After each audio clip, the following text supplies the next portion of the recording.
How to stop caring about what others think of you. We've all been there. You post something online, and you can't stop thinking about how people might react. You make a decision, and later obsess over whether someone judged you for it. It's like living with a constant weight on your shoulders, dragging you down. But here's the thing, you don't have to live that way. There's a simple but powerful answer to this mental prison, and it's rooted in ancient philosophy, Stoicism. Today, we'll break it all down step by step so you can stop caring about what others think and finally start living for you. Stick around, because by the end of this video, you'll not only feel lighter, but you'll have the tools to bulletproof your mind. Let's go. Before we dive in, ask yourself this: why do you care so much about what others think? Think about it for a second. Is it because you want to be liked? Or maybe you're afraid of being rejected? Maybe you associate approval with self-worth. We all do this to some extent, because humans are wired to seek belonging. But here's the catch. When you let others' opinions control your actions, you lose the ability to live for yourself. That leads to anxiety, self-doubt, and exhaustion. The solution isn't about not caring at all, it's about caring about the right things. And this is where Stoicism comes in.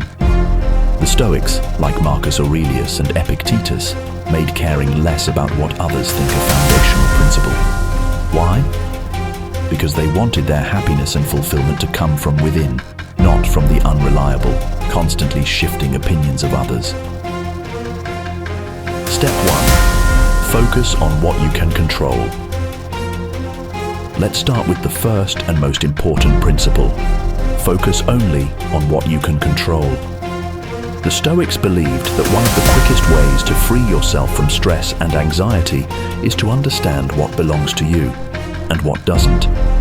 For example, can you control what someone thinks of your work? Can you control what someone says behind your back? These things are completely outside your control. What you can control is your response, your effort, your values.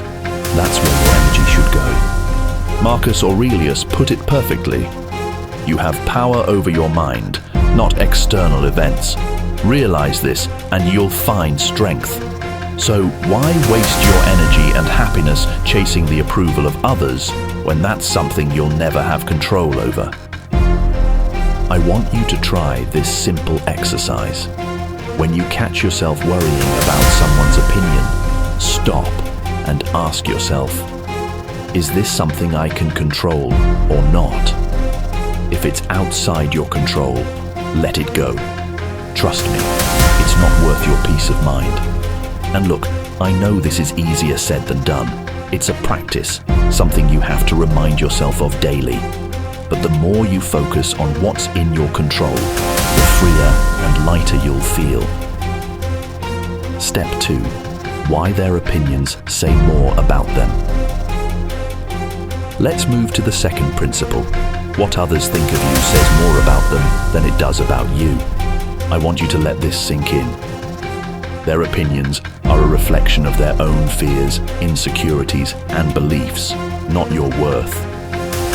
You could give the best speech in the world, and one person might think it's incredible while another thinks it's boring. So, whose opinion is the truth? The answer is neither. Opinions are subjective, and most of the time, they're influenced by what's going on inside the other person, not you. Remember this, people judge based on their own life filter.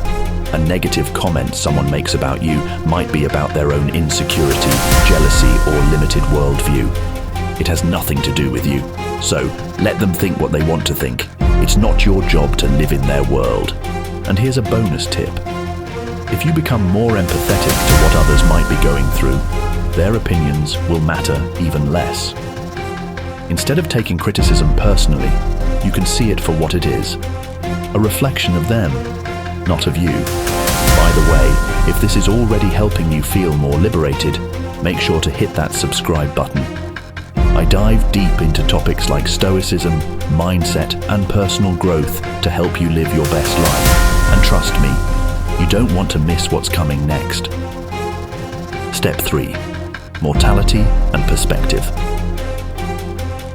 Now here's where it gets really interesting. The Stoics had a practice called memento mori, which means remember you will die.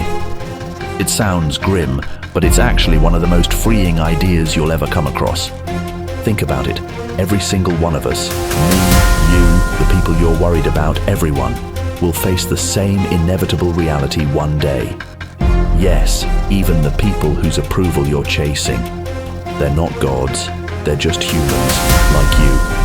When you truly understand this, the question becomes, why waste your one life worrying about temporary opinions that don't even matter in the long run? Instead of asking, what will they think? Ask yourself, how do I want to live, knowing that my time is limited? So how do we put these Stoic principles into daily practice? Here are a few practical tips. 1. Develop your values. Take time to define what truly matters to you. Your core values should guide your decisions, not the fleeting opinions of others. 2. Stay in the present moment. Overthinking is what fuels our obsession with what others think. The Stoics taught the value of staying present. Focus on what you're doing right now instead of replaying imaginary scenarios in your head. 3. Journal daily. Reflect on your progress. Write about your wins, your struggles, and how you're letting go of external validation.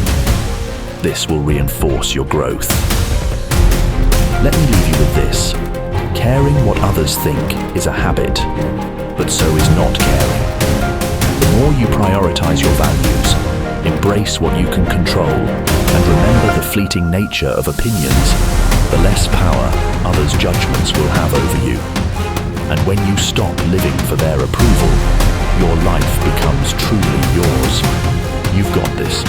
And don't forget to subscribe for more life-changing lessons rooted in time